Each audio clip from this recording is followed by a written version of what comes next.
Vamos a empezar con el doctor Magno Mario Barreto, quien abordará el tema contexto geográfico y político de la antigua provincia de Guayaquil. El doctor Magno Mario Barreto es doctor en jurisprudencia, miembro correspondiente de la Academia Nacional de Historia, expresidente de la Fundación de Estudios Geopolíticos, doctor Antonio Parra Velasco, miembro correspondiente de la Sociedad Bolivariana del Ecuador. Asimismo, es miembro de la Confraternidad de Historiadores Camilo de Estruje, del Círculo de Periodistas del Guayas y autor de varias publicaciones. Bienvenido, doctor Mario.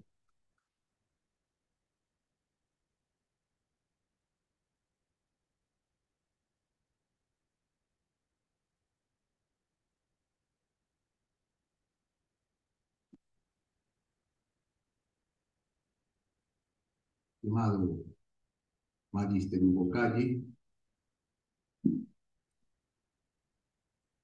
queridas damas que representan a la educación superior ecuatoriana, queridos colegas de la Academia Nacional de Historia, agradezco vuestra presencia generosa y asimismo transmito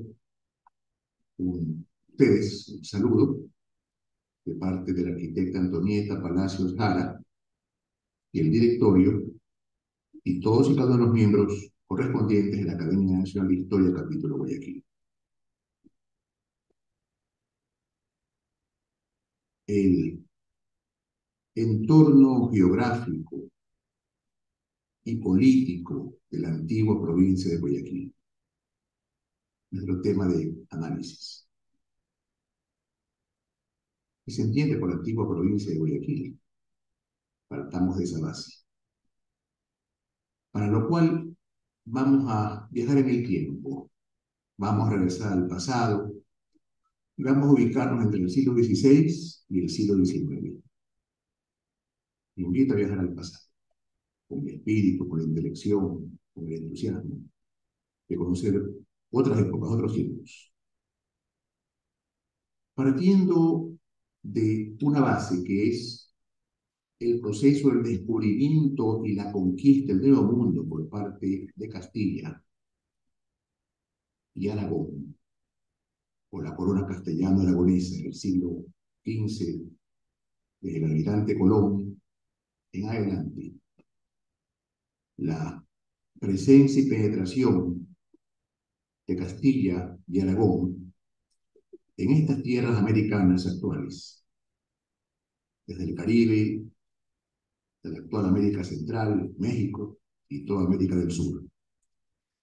Ese proceso de cristianización, evangelización e hispanización en el Nuevo Mundo, como llamaban los cartógrafos y geógrafos europeos del siglo XVI, estas tierras desconocidas, a las cuales el almirante Colón llega a fines del siglo XV y Vespuccio da nombre a comienzos del siglo XVI, las tierras de América.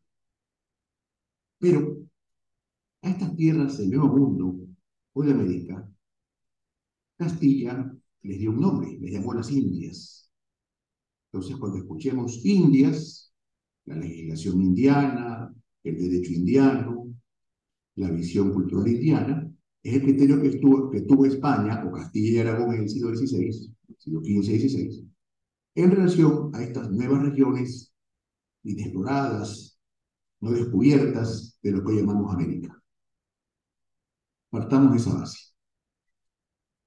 Dentro de la epopeya, el descubrimiento y la conquista del Nuevo Mundo por los soldados, los frailes, los hombres de Castilla y Aragón bajo los pendones de la corona castellano-aragonesa, este proceso de descubrimiento y conquista tiene su punto firme a través de la creación de instituciones políticas o de gobierno o administración que Castilla, o luego España, establecerá en estos territorios de Indias o América, como decimos actualmente, o América Latina, o América Española, como decimos actualmente. Y entre las instituciones gubernativas o administrativas que Castilla va creando en torno a Indias. Tenemos las gobernaciones, luego las reales audiencias, los virreinatos, después vendrán en el siglo XVIII las intendencias con las reformas borbónicas, etc. En relación a Guayaquil, partiendo del proceso de fundación de Santiago de Guayaquil, entre 1500, estimativamente, entre 1536, 35, 36, hasta 1547. Julio de 1547, cuando el capitán Francisco de Olmos, uno de los tenientes de Urbina, de Diego de Urbina, establece esta población llamada Santiago de la Culata, luego Santiago de Guayaquil, cerca de aquí en lo que es el Cerro de los Hinchados, o Santa Ana, o llamarlo los españoles o castellanos. Esta pequeña población, este pequeño asentamiento compuesto por soldados y por inclusive aborígenes huancavilcas, esta región de la cuenca baja del Guayas. Así es que surge en el cerro, al pie del Cerro de los Hinchados, Santa Ana, esta pequeña villa de Santiago de la Culata, que ya a fines del siglo XVI tendrá el nombre de Santiago de Guayaquil y a comienzos del siglo XVII Santiago de Guayaquil. Va cambiando el nombre desde la Culata a Guayaquil, de Guayaquil. Y esta pequeña villa, que igual estará sujeta a las luchas entre pizarristas y almagristas, las primeras guerras civiles de los conquistadores, a comienzos del siglo XVI, ya entre la conquista, básicamente el descubrimiento terminado, la conquista a mediados del siglo XVI. Ya está Pizarro en el Perú, etcétera, en el Cusco, todo eso. En ese entorno, esta pequeña villa, este pequeño asentamiento o poblamiento castellano, irá creciendo, irá desarrollándose muy lentamente, y tiene en consideración a su favor un inmenso río, que es el Guayas, una inmensa planicie, que hoy es la ciudad de Guayaquil actualmente, una inmensa sabana, gigantesca sabana, entre manglares, esteros, árboles, etc. En fin, una vegetación y una riqueza lujuriosa de ganados, de producción agrícola, agraria, agropecuaria, etc. Entonces, esta pequeña villa tiene la ventaja de estar junto al río y junto a una inmensa planicie que se irá poblando con el transcurso de los siglos XVI, XVII, XVIII. De modo que, partiendo de la base que ya existe Santiago de la Culata, luego Santiago de Guayaquil, a mediados y fines del siglo XVI, y comienzo del siglo XVII, Santiago de Guayaquil, esta villa tiene una condición administrativa-política, que es la condición de corregimiento. Aquí llamó Castilla o España el corregimiento, el regidor y el corregidor, ¿cierto? El regidor es un administrador de la cosa pública, es un jefe, también que tiene capacidad de actuar en nombre del rey, en una región determinada, poblada por castellanos y por aborígenes, por naturales de Indias, en este caso Huancavilcas, Cholos, Punaes, todo eso. El regidor, y cuando una población es de menor desarrollo, al menos inicial, es el corregidor quien gobierna un corregimiento. Don Francisco Pizarro, marqués de los Batavillos y conquistador del Perú, a través de sus hombres de Benalcázar, de Orellana, de toda esa gente de Urbina, estableció a esta villa castellana de Santiago de la Culata como un corregimiento, pequeña ciertamente, irá creciendo con el paso de las décadas. El corregimiento de Guayaquil. A los inicios de la conquista, aún en tiempos de Pizarro, de Almagro, 1547, 1550, 1540, 1550. Corregimiento de Guayaquil. Hoy de Santiago de la Culata, con un corregidor. Entonces, el primer entorno político de la llamada antigua provincia de Guayaquil, en su calidad de corregimiento. Ya con las leyes de Indias, las primeras leyes de Indias, las leyes de Burgos, las leyes de Toro, el ordenamiento de Alcalá de Henares, las primeras legislaciones indianas o americanas que España o Castilla establece para sus territorios ultramarinos, lo que actualmente es América Española o Indias. En esas condiciones, el corregimiento de Guayaquil va a su vez pertenecer a la gobernación de Quito, que Francisco Pizarro la creó para su hermano Gonzalo Pizarro, aquel que descubrió el río de las Amazonas en febrero de 1542, todo eso. Orellana, que parte de Santiago de la Culata antes de incorporarse a las fuerzas de Gonzalo Pizarro, que parten de Quito a La Canela y llegarán al Amazonas entre febrero, marzo y abril de 1542. En esas condiciones, Guayaquil, por Santiago de la Culata, Santiago de Guayaquil y después Guayaquil, pertenecerá a la gobernación de Quito, establecida por Francisco Pizarro en favor de su hermano Gonzalo Pizarro, encomendero de Quito. Y en esa condición, dentro de la gobernación de Quito, existirá el corregimiento de Guayaquil. Cuando decimos el corregimiento de Guayaquil, no nos referimos a lo que hoy entendemos por Guayaquil. No, no, no. La geografía es otra, el concepto geográfico es otro. Es la extensión de lo que actualmente entendemos por la costa ecuatoriana, excepto Esmeraldas. Esa es otra historia. La gobernación de Atacames, que depende de Quito. Ese es otro, el corregimiento de Atacames, que depende de Quito. Esa es otra historia. Lo que hoy conocemos geográficamente, la costa ecuatoriana, vamos a entenderlo como el corregimiento de Guayaquil.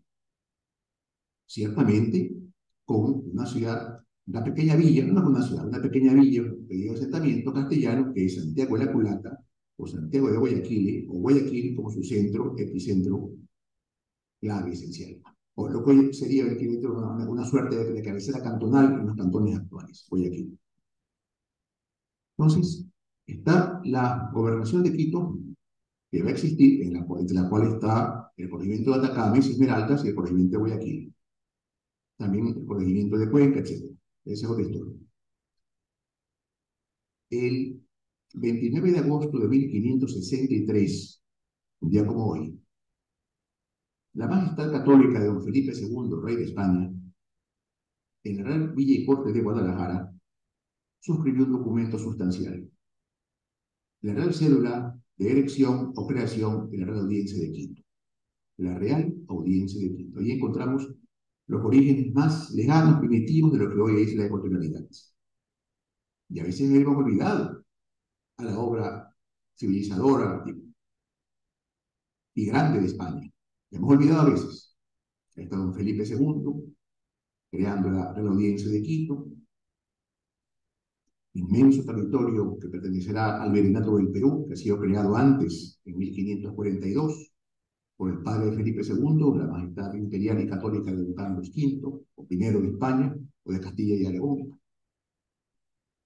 Entonces, la Real Audiencia de Quito, ya como hoy, el 29 de agosto de 1563, es elegida por don Felipe II. Dentro de cuyo territorio, gigantesco territorio, está ubicada el corregimiento de Guayaquil.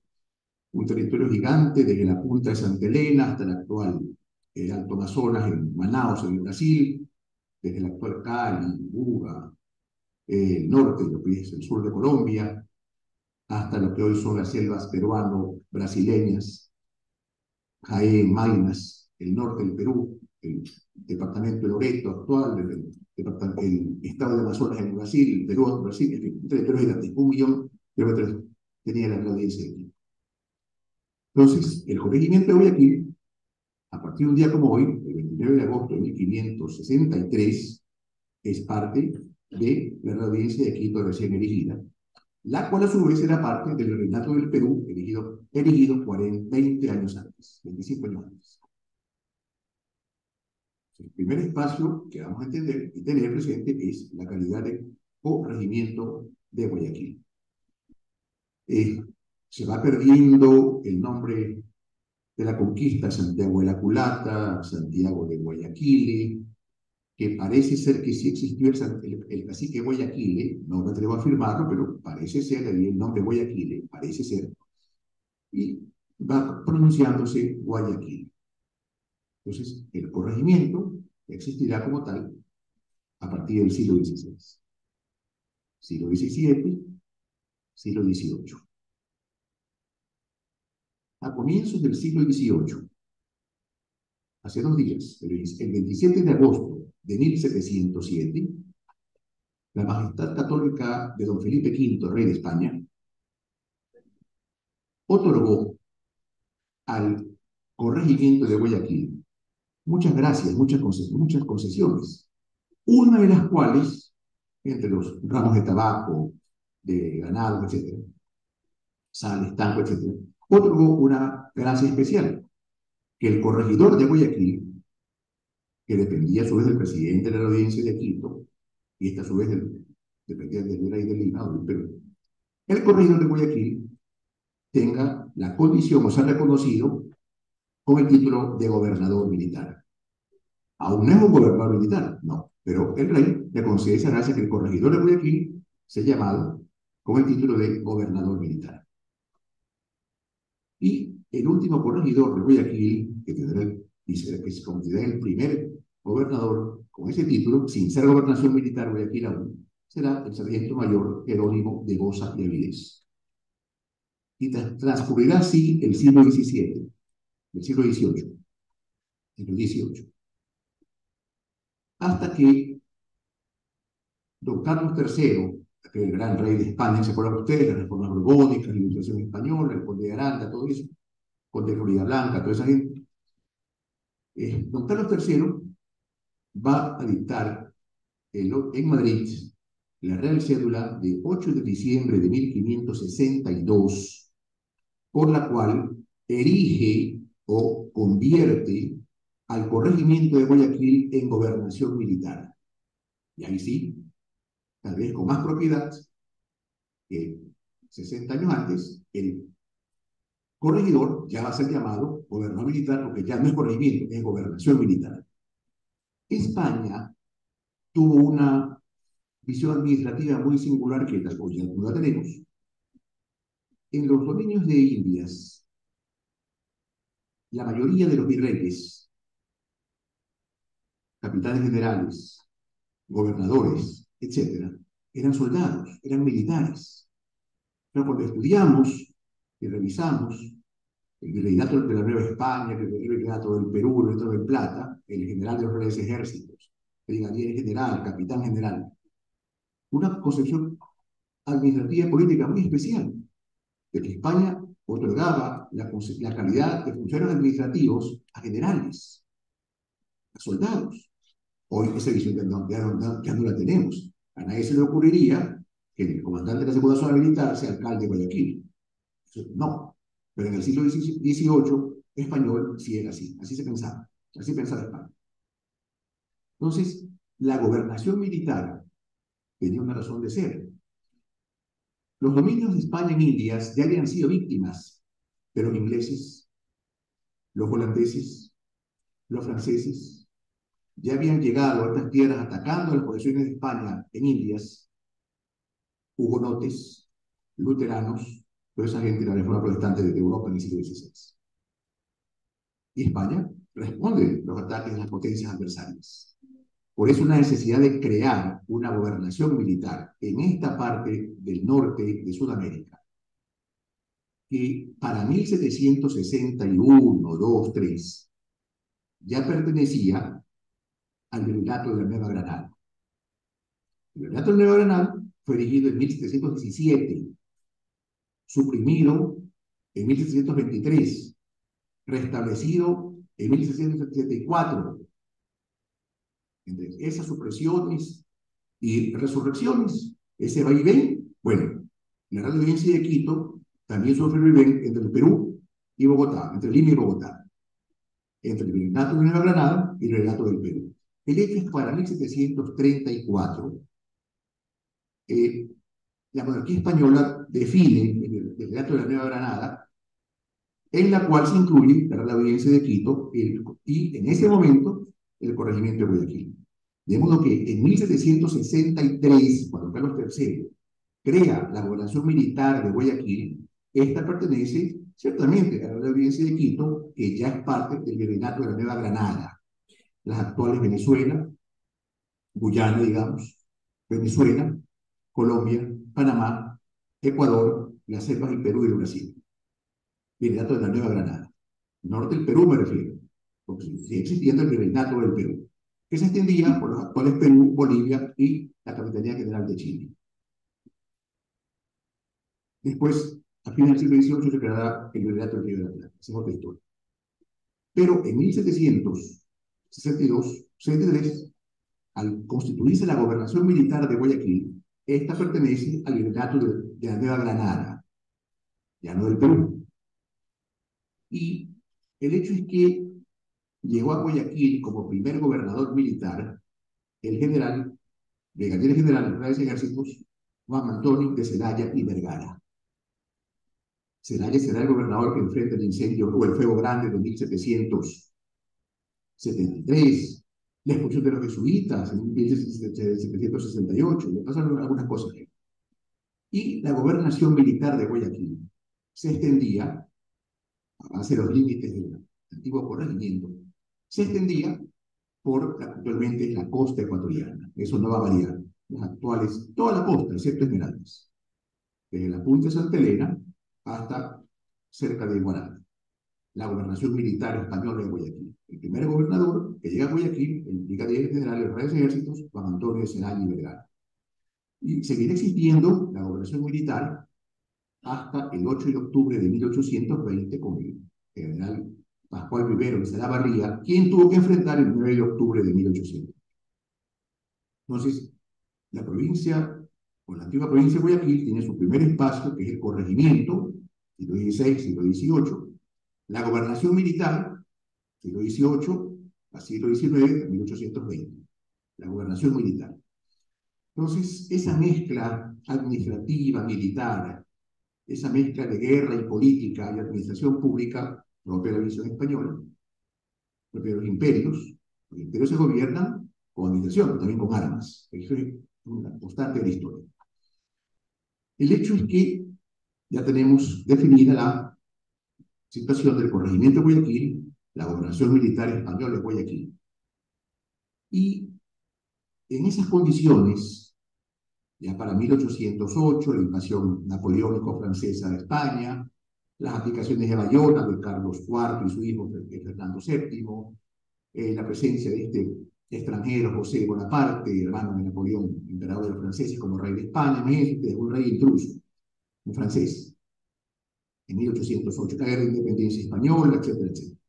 En ese entorno llegarán los primeros movimientos de independencia en Chuquisaca, mayo de 1809, o Sucre, Bolivia actualmente, Quito, agosto de 1809, un año después, Bogotá, Caracas, Buenos Aires, Santiago, 1810. Entonces ya toda esta gente ya no habla de lo que hablaban los marqueses de Quito, poner a nuestro amado rey Fernando VII, liberando el tirano Napoleón y que reina en sus tierras de Indias. No, ya no. Ya los caraqueños, los santiaguinos, los bonaerenses, esa gente ya hablaba, no, hay que romper toda inclusión política con España, pero ya nuestros propios países.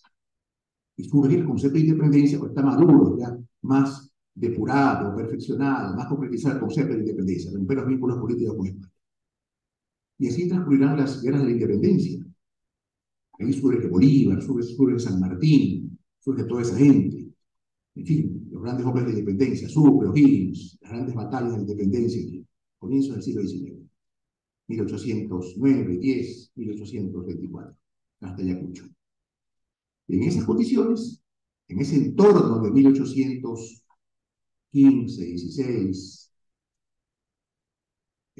detengamos un momentito en 1816. El ataque de Comodoro Brown, el comandante Brown a Guayaquil, en febrero de 1816. El Comodoro Brown comanda una armada que viene del Río de la Plata, desde Buenos Aires, cruza el Cabo de Hornos, sigue hasta Chiloé, llega hasta el Callao, hasta Guayaquil. atacando a los puertos españoles en el Pacífico. Pero la suerte de Armas es adversa a Brown.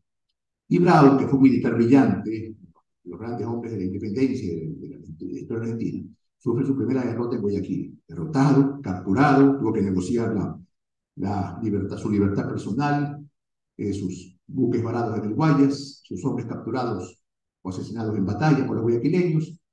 En fin, entonces ¿y a qué venía Brown? Venía a proclamar la independencia en nombre del Río de la Plata, para la Argentina. Al Guayaquil español, de 1816. Entonces, pues, en esas condiciones vemos como el primer contacto con la independencia que tienen los guayaquileños es gracias al ataque de Brown y sus buques rioplatenses o argentinos, trayendo el bicolor de mayo, inclusive la primera bandera libre, el primer pabellón libre que ven los guayaquileños en el periodo de 1816. El germen de independencia ya ha fluido. No olvidemos que ya se dio y fracasó, pero se dio el 10 de agosto de 1809 en Quito. Ya pasó el 2 de agosto de 1810 y la sangre que derramaron los hombres de Quito. Ya existió y dejó de existir el Estado de Quito de 1812, ya existe. Pero para 1819 ya existe una potencia en América del Sur, que está al norte de Guayaquil, la República de Colombia. Colombia ha sido creada gracias a las victorias de las armas libertadoras, que emerge la figura del libertador, del general Bolívar. Ya ha sido creada Colombia en febrero de 1919, en el Congreso de la Cultura, ya está creada Colombia, al norte de lo que es Guayaquil. En septiembre de 1820, el general San Martín, que ya está coronado de gloria en Chacabuco, en San Lorenzo, en Maipú, el general San Martín, este gran argentino, desembarca con sus ejércitos libertadores al sur del Perú en septiembre 8 de 1820. Y ese es un importante componente para las élites guayaquileñas que ya pensaban romper vínculos políticos con España. No con los marqueses blancos de Quito, traer a Fernando VII, no, romper todo vínculo político con España, romper un vínculo de monarquía con Fernando VII y crear un vínculo republicano, lo cual es una novedad. Y aparece el talento de hombres como el doctor José Joaquín de Olmedo y Maruri, hombres como Jacinto de Bejarano, Antepara, los hombres de octubre, lo que llamamos los hombres de octubre, Lavallen. Se sumarán estos venezolanos, Pérez Cordero, los hermanos de Tamendi y Urdaneta, se sumarán a Guayaquil. No es que le inspiraba la independencia a los venezolanos, no. Guayaquil tenía inspiración libertaria por sí misma, por el esfuerzo de sus hijos, por la libertad de sus hijos, por el deseo de sus hijos. Los venezolanos vinieron a apoyar, que era un momento crucial, clave, importante, pero no es que gracias a los venezolanos Guayaquil se independizó, no. Guayaquil se independizó por sí y ante sí. El 1 de octubre de 1820, cuando discutían en la casa de Villamil, los hombres de octubre, ¿qué día proclamamos la independencia? Discutían, ¿esperamos auxilio de Bolívar? ¿De San Martín? ¿Qué hacemos? No esperemos auxilio de nadie. Nosotros decidimos la independencia por nosotros mismos. Nosotros vamos a hacer un respaldo a las tropas de San Martín en el sur y las tropas de Bolívar que están combatiendo en Llanos del Río. Entonces, en esas condiciones, Guayaquil se decide por la independencia política el 1 de octubre de 1820 en la casa del general Villamil, la fraude vulcano que conocemos, los actuales Malecón e Illingworth, la casa del general Villamil. Ahí se decidió proclamar la independencia entre el 2, el 3, el 4 y el 15 de octubre de 1820, lo cual se produjo efectivamente entre la noche del 8, madrugada del 9 de octubre de 1820. El 9 de octubre de 1820, tan querido por nosotros, a las 10 de la mañana, en la casa consistorial, el pueblo guayaquileño se congrega, decide proclamar su independencia, y eligió dos jefes, un jefe político, el doctor José Joaquín de Olmedo, y un jefe militar, el coronel Escobedo, Gregorio Escobedo y Rodríguez de Olmedo. Y ahí comienza el proceso de independencia que Guayaquil llevará a cabo exitosamente. Un mes después, o más bien, al día siguiente, el 10 de octubre de 1820, el jefe político de Guayaquil, que ya se ha proclamado Guayaquil independiente, el doctor Olmedo, dicta un bando por el cual convoca a lo que se llamó el colegio electoral, una asamblea constituyente, a todos los partidos de la gobernación militar. Partidos era un vocablo que tenían leyes de Indias para lo que hoy llamamos cantones, o equivalente territorial a cantones actualmente. No olvidemos que cuando el MEDO convoca a 56 diputados de toda la gobernación militar española, se refería a lo que hoy es la costa ecuatoriana, excepto Esmeraldas. Estas primeras elecciones democráticas y participativas, en las cuales fueron electos 56 diputados que se congregaron en Guayaquil, en el colegio electoral, entre el 8 y el 11 de noviembre de 1820, en la Casa Consistorial, discutieron y aprobaron el reglamento provisorio de gobierno, eligieron a una Junta Superior de Gobierno de 3 miembros, y un secretario, Olmedo, Roca, Jimena y el doctor Francisco de Marcos y Crespo como secretario. Y el 11 de noviembre de 1820, el colegio electoral se disolvió, aprobando el reglamento provisorio de gobierno, constituyendo la Junta Superior de Gobierno y proclamando un documento sustancial, que es el reglamento provisorio de gobierno de Guayaquil Independiente, de 20 artículos, una constitución política que creaba un nuevo país en América del Sur, un país que, tomando los límites españoles, desde la punta de Santa Elena hasta cerca de Guaranda, desde la frontera entre Manabí y Esmeraldas, hasta lo que hoy es la provincia del Oro, una parte de Tumbes peruano muy chiquita, pero parte del Tumbes peruano, esa porción independiente tiene un nombre, la provincia libre de Guayaquil. Los hombres de octubre no tomaron el nombre de república, ni de estado, ni de país, como los colombianos, la República de Colombia, ¿no? No, no. O los argentinos, las Provincias Unidas del Río de la Plata, no, tomaron el nombre de provincia libre de Guayaquil. Entonces, el concepto de provincia no es como hoy entendemos, no, provincia es el nombre que se dio a un país, a un estado, que hoy llamamos provincia de Uruguay, provincia de Manabí, no, no es eso, no, no.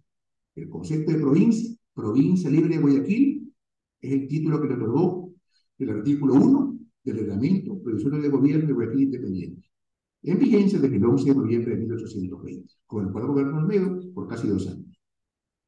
Entonces, este país está constituido, este país tiene un ejército propio, la División Protectora de Quito, cuyo objetivo, ¿por qué de Quito? Bajo la inspiración de Félix Cordero y Urdaneta directamente, o sea, ¿por qué de Quito? Porque la idea era que este ejército, constituido por los jóvenes guayaquileños, la División Protectora de Quito, marche hacia la capital de la Audiencia, capture Quito, derroca al presidente de la Audiencia y proclame la independencia. Ya está en Guayaquil. No la ciudad, sino lo que hoy es la costa ecuatoriana. Bueno, marchemos a los Andes, derrotemos las tropas del rey y tomemos la capital de la Audiencia de Quito. Le hemos dado un gran apoyo a Bolívar y San Martín. Entonces, importante es también tener claro lo que fue la provincia libre de Guayaquil, que existió desde el 11 de noviembre de 1820 hasta su incorporación a Colombia, a la República de Colombia, creada por Bolívar, el 31 de julio de 1822. La provincia libre de Guayaquil, con su ejército, la División Protectora de Quito, pagó su cuota de sangre. Camino Real,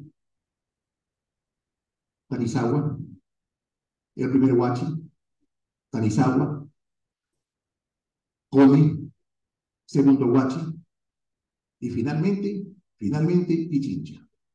Entonces, Guayaquil puso su cuota de sangre, su juventud guayaquileña, que murió en los campos de batalla contra el ejército español, en lo que hoy es la costa ecuatoriana y lo que hoy es la sierra ecuatoriana, la victoria inmortal de las armas de Colombia en Pichincha. Sí, claro que las armas de Colombia, sí, pero Sucre comandaba un ejército continental, venezolanos, neogranadinos, peruanos, altoperuanos, rioplatenses, guayaquileños, cuencanos, riobambeños, ambateños, que se suman a las fuerzas del general Sucre, que parten desde Guayaquil hasta llegar a Quito, parten de Guayaquil en enero de 1822 hasta llegar a Quito en mayo.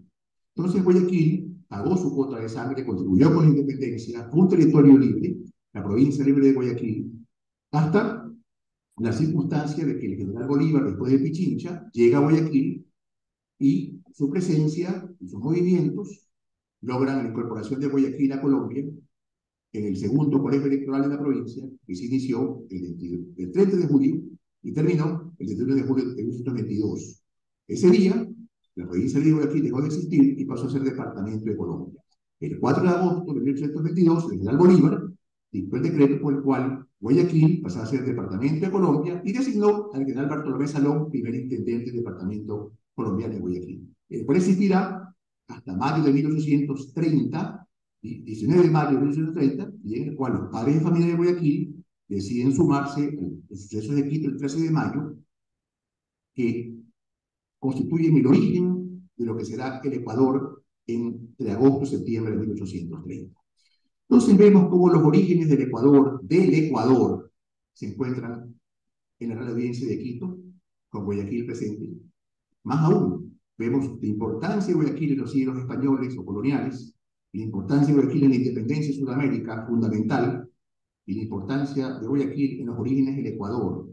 Guayaquil, esta ciudad y esta región de la costa ecuatoriana, existió 10 años antes que este país. Este país se fundó entre agosto, septiembre de 1930. Pues bien, Guayaquil existió, libre, soberano, sin ningún deseo de obediencia a nadie, sino a sí misma, 10 años antes. Entonces partamos de esa base. Los orígenes del Ecuador están muy vinculados a Guayaquil, del Ecuador, porque esta ciudad de este territorio fue libre en 1820, este país surgió 10 años después. A veces olvidamos eso. Entonces, hemos visto cómo la musa de la historia nos ha llevado desde el siglo XVI al siglo XIX.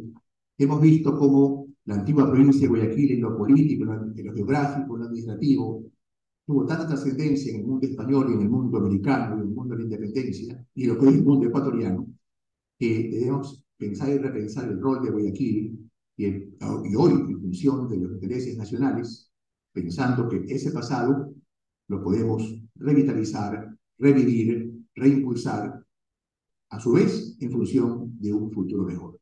Muchas gracias.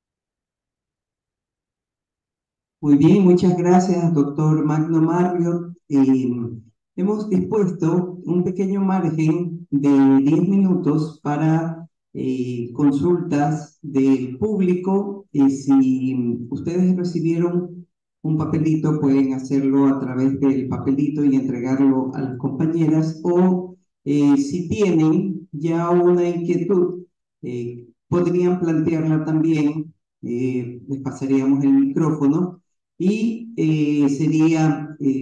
la persona se presenta y es muy breve el planteamiento, por favor, para poder darle paso a varias personas. Ya, el micrófono allá, por favor. Doctor Magnus, si usted nos acompaña un momentito aquí, ahí puede ser. Una pregunta, doctor.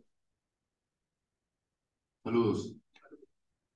Los límites de aquella provincia de Guayaquil, ¿cuáles fueron? ¿Quiere subir acá, doctor? Aquí tiene.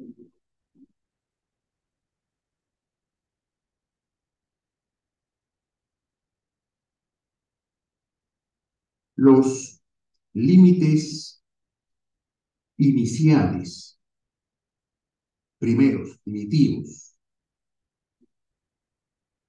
según la cédula del 27 de agosto de 1707, otorgada por Felipe V en Madrid, establecía los límites del corregimiento de Guayaquil y otorgaba la gracia de que su corregidor se llamaba gobernador, sin serlo aún.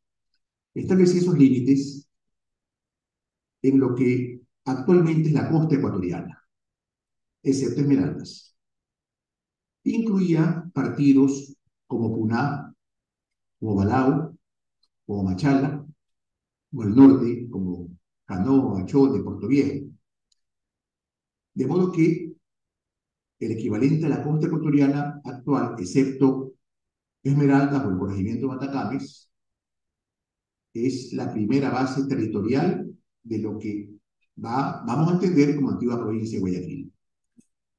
El reglamento provisorio del gobierno de noviembre de 1820, apoyando sin duda los históricos límites españoles del siglo XVII, estableció que el territorio de la provincia libre estaba constituido por partidos, lo que decimos en el equivalente a cantones. Los mismos partidos integraban la antigua gobernación militar española. Entonces, de la actual frontera entre Manabí y Esmeraldas hasta la actual frontera entre El Oro y Tumbes peruano, desde la actual Salinas o la Punta Santa Elena hasta cerca de la actual Guaranda en la provincia de Bolívar, es el espacio territorial o geográfico que abarcó ciertamente el corregimiento, luego la gobernación militar y finalmente la provincia libre de Guayaquil. Con estos límites es que el general Bolívar incorporó Guayaquil a Colombia por decreto del 4 de agosto de 1872. De nada.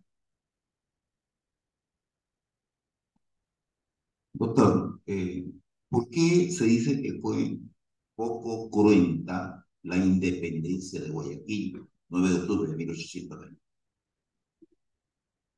El 9 de octubre de 1800, es decir, la noche del 8 de octubre a la madrugada del 9 de octubre, vamos a resaltar dos acontecimientos, posiblemente no muy bien estudiados o poco explorados tal vez, o poco explotados tal vez.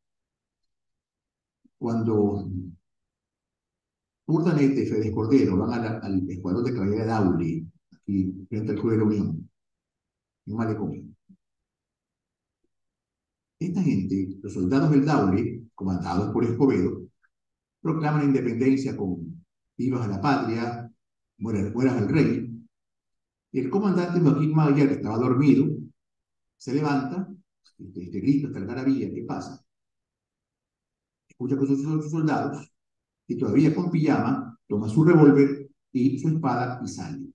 Y al darse cuenta él que es un movimiento anti-español, conspirativo, que es una insurrección de las tropas, él sale a enfrentarse quién dirige esto y se encuentra con Urdaneta. Urdaneta saca su revólver y lo mata a Magallanes.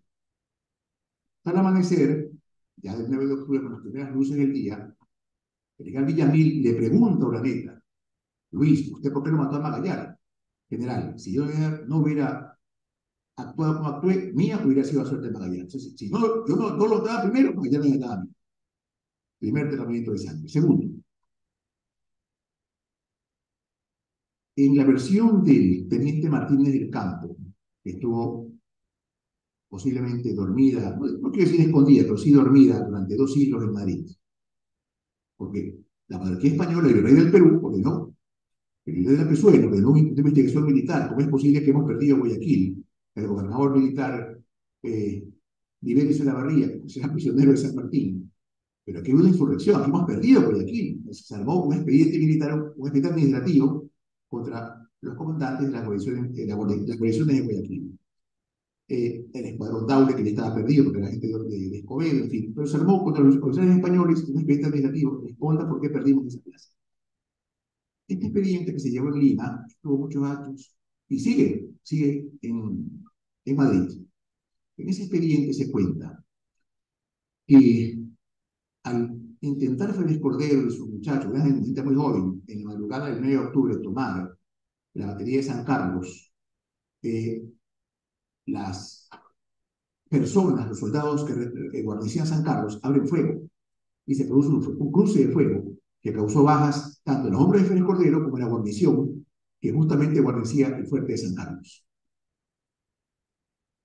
Ese derramamiento de sangre es evidente que los guayaquileños lo ocultaron. Vean, el texto de la proclama de Olmedo, del doctor Olmedo, la mañana del 9 de octubre de 1820.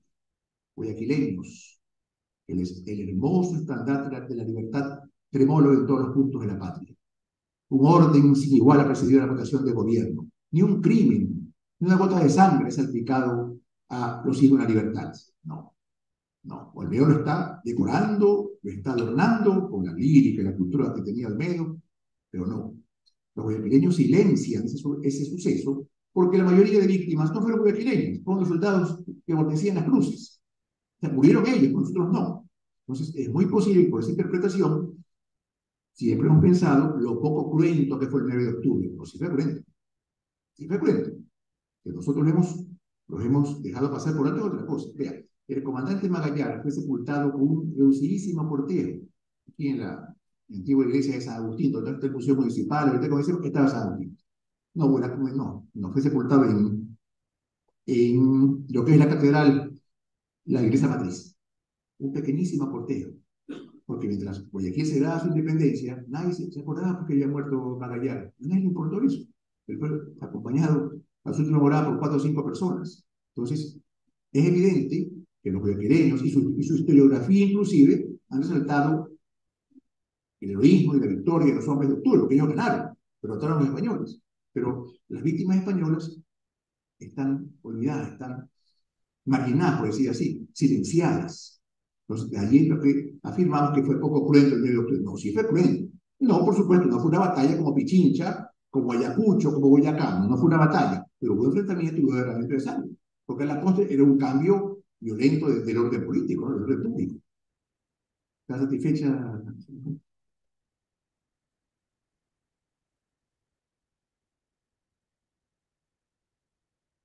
Doctor, A ver, venga la bondad. Tenemos dos preguntas interesantes. Dice, ¿por qué los peruanos dicen que Guayaquil le pertenece a ellos? Y la otra, ¿quién financió las gestas libertarias? Sí, está bien. bueno, con mucho gusto respondemos. Primera pregunta. Es verdad que por decreto de Carlos IV, rey de España, del 4 de enero de 1803, la gobernación militar de Guayaquil, en lo militar, pasó a depender del virrey del Perú. De modo que el gobernador militar de Guayaquil dependía del virrey en Lima, en lo militar. A pedido de la Junta de Fortificaciones de América, que solicitó al rey Carlos IV de España para defender sus posiciones, sobre todo de los ataques ingleses y estadounidenses, instituya esta necesidad de estrategia militar entre Guayaquil y Lima. De Guayaquil a Lima se llega por mar, ¿no es cierto? Saliendo del Golfo de Guayaquil se llega a Lima, en aquel entonces, hace 200 años, 6 días de navegación. Llegar de Guayaquil a Bogotá, en los Andes, es una locura. Eso demoraría 2 o 3 meses a caballo. Es una locura. Entonces, la vinculación de Guayaquil con Lima, geográficamente está mucho más cerca de Lima que Bogotá, está más lejos que Quito, de 3.000 metros de altura. Entonces, la vinculación entre Guayaquil y Lima, geográfica, es obvia. Por eso, y por estrategia militar, es que Carlos IV adscribió en lo militar, al gobernador militar de Guayaquil al virreinato del Perú.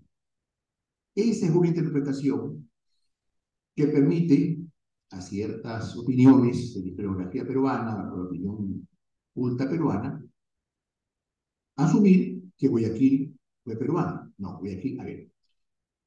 Por el Perú no existía. Existía una entidad que es el Imperio Español. España, la península en Europa, desde México hasta la Argentina y las Filipinas. Eso es el Imperio Español. No existía Guayaquil, ni Perú, ni Ecuador, ni Colombia. Eso no había. Entonces, todos eran españoles. Entonces, no es que Guayaquil va a ser peruano. No existía el virreinato del Perú, que a su vez era una entidad administrativa de la monarquía española con sede en Lima. Entonces, no hay Perú como tal, eso no existe. Ni menos Ecuador. Pero, ese criterio de asumir, de captar a Guayaquil como territorio peruano, surge de esa verdad. Sí, es cierto que ese es un documento de la monarquía española, eso no es un documento territorial, es un documento administrativo, militar, no territorial, por Dios. No había Perú, no había Ecuador, no existía, era el Imperio Español. Y segunda pregunta, la economía de los ejércitos libertadores, las guerras de la independencia. Las guerras de la independencia Es una respuesta muy larga, pero vamos a hacerla muy chiquita, muy completa. Las guerras de independencia son financiadas primero por quienes organizaron. Las élites, llamadas criollos o mantuanos, Bolívar o Mantuano, San Martín, toda esa gente, tenían esclavos, tenían haciendas, tenían comercios, toda esa gente, tenían mucho dinero, financian o arman sus propios ejércitos. Y segundo, ya con el paso de los años, los ejércitos libertadores, ante la acogida popular que tuvieron, siempre recibieron el cariño y el auxilio de los pueblos por los cuales pasaban. ¿Quién alimentó al ejército de Sucre que sale de Guayaquil hasta Quito desde enero a mayo? Por los pueblos que iba pasando Sucre, desde Guayaquil hasta Machala, Los, Cuenca, hasta Quito, las comunidades, las personas, los habitantes de los pueblos que iban cruzando los ejércitos libertadores que los alimentaban. ¿Quién alimentó al ejército libertador después de cruzar los Andes, de llegar a Bolívar por el páramo de Pisba hasta llegar a Nueva Granada? ¿Quién nos alimentó? Los habitantes, los pueblos, curas párrocos. Entonces es una cosa muy interesante esa pregunta. Terminar, por favor. Preguntan, ¿cuál fue la razón de haber escogido Quito como capital de la nueva república? Y también preguntan si solo los guayaquileños proclamaron la independencia. Quito era la capital de la Real Audiencia de Quito. Partamos de esa base. Guayaquil nunca fue ciudad audiencial, virreinal, nunca fue capital de Capitanía General, no, fue Quito. La capital audiencial fue Quito. Tenía un sitio preeminente en la audiencia porque era capital audiencial. Como toda capital vinculada a las capitales virreinales, Lima y después Bogotá. Entonces Guayaquil no fue nunca territorio audiencial ni virreinal. Capital me refiero. Y el hecho es que, es más, el objetivo, que comentábamos hace un momento, el objetivo de la División Protectora de Quito, el ejército guayaquileño, ¿qué quería? ¿Ya somos independientes nosotros? ¿Suficiente? No, vamos a Quito. La División Protectora de Quito marcha hacia los Andes, la idea, pues, ¿no? La inspiración de Félix Cordero, directamente, y Urdaneta. Marchar a Quito, derrocar al presidente de la audiencia e independizar la capital de la Real Audiencia de Quito. Esa es una postura generosa de los guayaquileños, porque ya somos libres nosotros. De Quito no sé, el problema de Quito, o de Cuenca, el problema, no. Una postura generosa, patriótica, noble, de preocuparse que Quito sea también independiente como Guayaquil ya lo era. Entonces, ahí tenemos un componente que nos define la preeminencia que tuvo Quito. Es más, recordemos que ya en Colombia la Grande, el Distrito del Sur, integrado por el Ecuador, capital Quito, Guayaquil, capital Guayaquil, Venezuela, capital Cuenca, tenía como capital del Distrito del Sur de Colombia a Quito. Y no olvidemos que la Asamblea Constituyente de Riobamba estableció que Quito será siempre capital del Ecuador. Entonces también Quito tiene su historia, tiene su espacio. No podemos negarlo. Es más, Quito también pagó su cuota de sangre el 2 de agosto de 1810. No olvidemos eso. Pagó su cuota de sangre Pichincha también en mayo de 1822. No olvidemos también eso. Y en cuanto a los guayaquileños, ¿cómo es la pregunta? Que somos libres. No solo los guayaquileños que actuaban en todo el proceso libertario, se nombra los miembros de la Academia de Historia, fundamentalmente guayaquileños, en controversia con los historiadores quiteños, deben acabar ese regionalismo y poner la historia en su verticalidad. Hay muchas omisiones. La historiografía es nuestra fuente de orientación e inspiración. La independencia es un proceso que tuvo actores, más y menos, en mayor grado, en menor grado, en mayor medida, en menor medida, en participación intensa, limitada o intermedia. Tratamos esa base. No es que aquí todos somos idénticos, todos actuamos iguales, no. Tal vez algunos más, otros menos. Entonces la independencia es un proceso que hay que entender en su real dimensión. Miren ustedes, como el 10 de agosto, los marqueses blancos de Quito, ¿qué querían? ¿Querían una independencia? Sí, pero una independencia en el sentido que gobernamos nosotros, en el nombre de nuestro rey prisionero del emperador de Francia, pero gobernamos nosotros. Por eso decimos nuestro rey. Ya no como autoridades nombradas por el rey, sino por nosotros mismos. Ese esbozo de independencia, noción elemental de independencia, que un año después, Bogotá, Buenos Aires, Santiago y Caracas no tendrán. Ya las élites de esas otras regiones de América del Sur dirán, no, la ruptura debe ser política con España. Nosotros creamos un país, nosotros constituimos un propio gobierno, rompiendo con el virrey, con el capitán general. O sea, el concepto de independencia va cambiando. Lo mismo es el sentido de participación. Y hubo quiteños, por supuesto. Quito no derramó su sangre Quito el 2 de agosto de 1810, por supuesto. Guayaquil no pagó su cuota de sangre en las batallas que hemos mencionado, entre noviembre de 1820 y mayo de 22. Claro que sí. Entonces, hay que tener en su real dimensión, verticalidad, como usted dice, que es vertical, la línea en orden, ¿no es cierto? Entonces, la independencia es un proceso complejo, difícil, largo, cruento, que tuvo varias aristas, muchos actores, muchas medidas de participación. Entonces, decir que Guayaquil participa en la independencia sin Quito, no. ¿Acaso el doctor Vázquez de Novoa y el cura Loyola, el cura párroco de Chuquipata y Verdeloma, el doctor Loyola, proclamaron la independencia de Cuenca el 3 de noviembre de 1820, siguiendo el ejemplo guayaquileño? Entonces, las cosas hay que tener en su igual proporción, ¿no? Muy bien, ¿una pregunta más? A ver, la última nada más. Muy completa.